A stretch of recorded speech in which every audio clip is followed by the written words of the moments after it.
it's Lizzie. So college can either be a time where you fall away from your faith or where you have immense spiritual growth. It's the first time you're away from your family and your parents, and so if you were raised Christian and then finally going off on your own, it's suddenly this independence and autonomy that requires you to decide to make your faith a priority. Your parents are not there to ensure that you go to church every week. If you lived in the same place your whole life, you know all these people at your church, and suddenly you don't know anyone. And so this is all of my advice if you want to stay close to God while you're in college.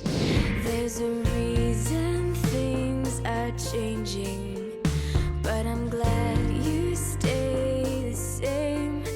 I need you. Number one is that it is all about community. Join your campus ministry, get to know the juniors and seniors who can be mentor-like figures to you, get to know the campus minister. I waited until my sophomore year to have one-on-one meetings or get lunch with one of our campus ministers. I wish that the first semester of my freshman year I had just signed up and been like, I want to get lunch, can we meet one-on-one? Their entire job is to mentor students, and I found that just talking for 10 minutes about my life with one of our campus ministers just gave me immense emotional, spiritual wisdom. Definitely go on the fall retreat if they have one. It's like a weekend camping trip and you just get a ton of time to bond and get to know the other people in your campus ministry. We also always had a Sunday night worship service where a different student would speak. We had small groups called house groups, and if you're gonna go to Pepperdine and are watching this, I made an entire video about our house groups and just how important it was to me, how much I grew from it. I love small group Bible studies so much because you get to dive into scripture really in depth, and you also get to grow super close with the people in your group. Going to church is also really important too, and your campus ministry is probably connected to a church. I went to the church that was on campus. Do not fall into the trap of only getting to know fellow college students. My campus ministry was super into being intergenerational, and so go to events that everyone from your church is going to be a part of. Get to know the adults with families, the older adults, the kids. Every church has tons of events to get to know people, so go to the adult Bible classes, get involved, just start a conversation with the person you sit next to at church. I made a video over summer, spiritual but not religious, and I talked about how important it is to actually go to church,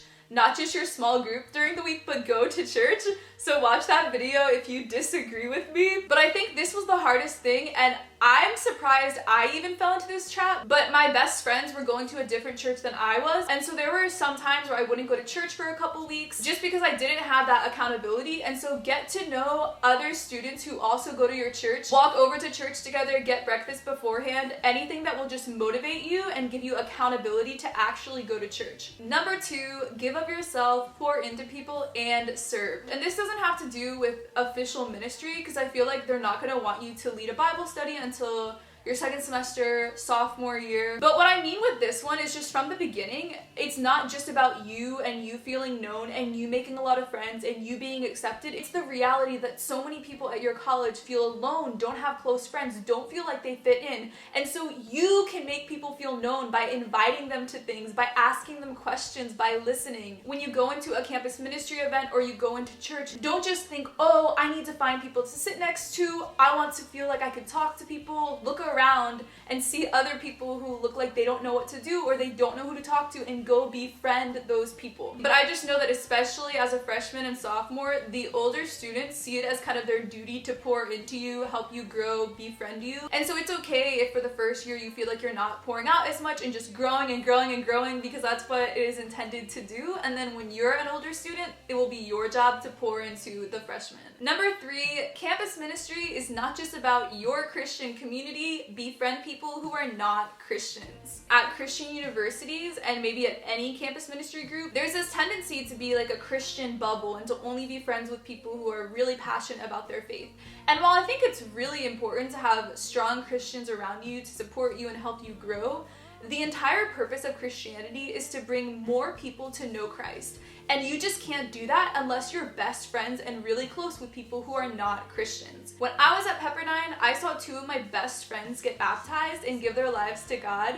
One of them was an atheist, one of them was kind of just like agnostic, apathetic about her faith. I never had this attitude of, oh, I only want to be friends with people who have beliefs like me. I became friends with anyone who I clicked with, who had joy and passion, anyone who I could have these really long, in-depth conversations with, and I never made it about trying to convert people, but I was just always honest and open and talked about my personal experience in Christianity. And when they asked questions, I answered. I invited people to campus ministry events, to my Bible studies, but I never pushed my faith on other people. I was just myself. And by just being myself, it made a real impact on bringing some of my friends to know God. The core of God all throughout the Old and New Testament is gathering people together to himself. And the Greek word diabolos, which is translated into devil or Satan, it's the opposite. It's about falling apart. And so the most basic way to live out your faith is to just invite people to things and make everyone feel included, but just never make it this dichotomy where you think of your Christian and your non-Christian friends. Everyone can be a family together. I was a campus ministry intern when I was at Pepperdine, so a lot of times I was in charge of organizing Bible studies or events for our CM, but I would also just organize dinners and movie nights and invite all of my friends to them. And that gathering together and feeling so close, family-like unity and peace, making people feel known,